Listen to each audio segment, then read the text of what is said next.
सहकार पणन आणि वस्त्रोद्योग विभाग सहकार संचालनालय भारत सरकारचा स्थापना दिवसानिमित्त पीक कर्ज वाटप मेळावा मध्यवर्ती जिल्हा सहकारी मर्यादित बँक परभणी मुख्य शाखा नवा मोंढा वसमत या ठिकाणी घेण्यात आला। यावेळी मान्यवरांच्या हस्ते वृक्षारोपणही करण्यात आलं। हे सर्व कार्यक्रम 7 दिवस चालणार आहेत। या 7 दिवसामध्ये वेगवेगळ्या ठिकाणी वृक्षारोपण असतील, दिंडी असेल, असे अनेक भरगच्च कार्यक्रम घेण्यात येणार आहेत। त्यावेळी मान्यवरांच्या हस्ते वृक्षारोपणही करण्यात आलं। हे सर्व कार्यक्रम 7 दिवस चालणार आहेत। या 7 दिवसामध्ये वेगवेगळ्या ठिकाणी वृक्षारोपण असतील, दिंडी असेल, असे अनेक कार्यक्रम घेण्यात येणार आहेत। यावेळी कलेक्टर साहेब AR Shoaib Ahmed, Bitkur, Udhane, Muttekwar, Kalyankar, Bendke, Bansode madam, Bendke madam, Vaishnav साहेब, सरोदे डुकरे, पतंगे साहेब, सवणकर, चेअरमन, हापसापूर, योगजी मामा बोंढारे, उधाणे आदी या सर्व यावेळी मोठ्या संख्येने उपस्थित होते।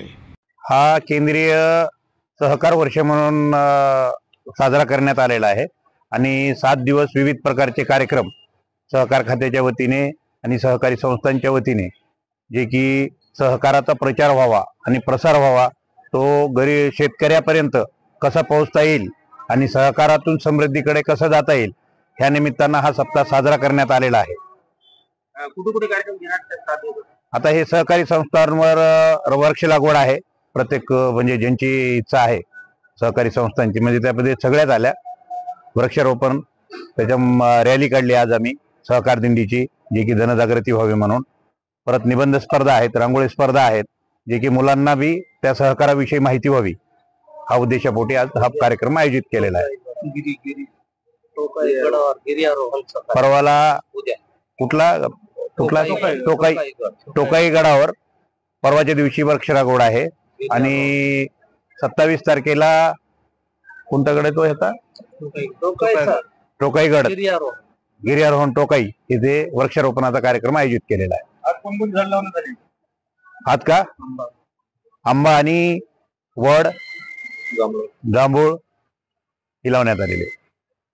आंतरराष्ट्रीय सहकारी संघाने सन 2025 हे आंतरराष्ट्रीय सहकार वर्ष म्हणून साजरं करावयाचं ठरविल्याप्रमाणे त्याप्रमाणे संयुक्त राष्ट्र संघाने ठरवलेलं आहे। त्याचं औचित्य साधून संपूर्ण भारत देशामध्ये 1 जुलैपासून ते 6 जुलैपर्यंत सहकारी सप्ताहाच्या माध्यमातून आज इथे जो कार्यक्रम आहे तो म्हणजे आंतरराष्ट्रीय सहकार दिवस हा 5 जुलै या दिवशी साजरा केला जातो। आणि आपल्या स्वतंत्र भारत देशामध्ये केंद्र सरकारमध्ये स्वतंत्र सहकार मंत्रालय नव्हतं, ते आज नवीन सरकारने जे सहकार मंत्रालयाची स्थापना करून आजचा 6 जुलै हा सहकार मंत्रालयाचा स्थापना दिवस आहे, त्याचंही औचित्य साधून 6 जुलैला 4 वर्ष सहकार मंत्रालयाची स्थापना होऊन झालेली आहे। ते केंद्र सरकारचं सहकार मंत्रालय, त्याला अधीन राहून महाराष्ट्र शासनाचा सहकार विभाग, सहाय्यक निबंधक कार्यालय, सर्व प्रकारच्या सहकारी संस्था आणि सहकार बोर्ड यांच्या माध्यमातून ज्या सहकार शिक्षण प्रशिक्षण त्याचबरोबर या सहकारी संस्थाच्या माध्यमातून सहकार वाढला पाहिजे, विकास झाला पाहिजे, समृद्धी झाली पाहिजे आणि सभासदांचा आर्थिक उन्नती प्राप्त झाली पाहिजे, याही दृष्टिकोनातून सहकारी चळवळीमध्ये सर्वांना समाविष्ट करून या सहकारी संस्थेच्या सभासदांना चांगल्या पद्धतीने आर्थिक उन्नती करण्यासाठी ही एक प्रोपगंडा, प्रचार, प्रसिद्धी हे एक माध्यम आहे। याही माध्यमातून सर्वांपर्यंत सहकार पोहोचला पाहिजे, हा या सहकार सप्ताहाचा उद्देश आहे। प्रतिनिधी नंदू परदेशी, वसमत, हिंगोली, NTV न्यूज मराठी।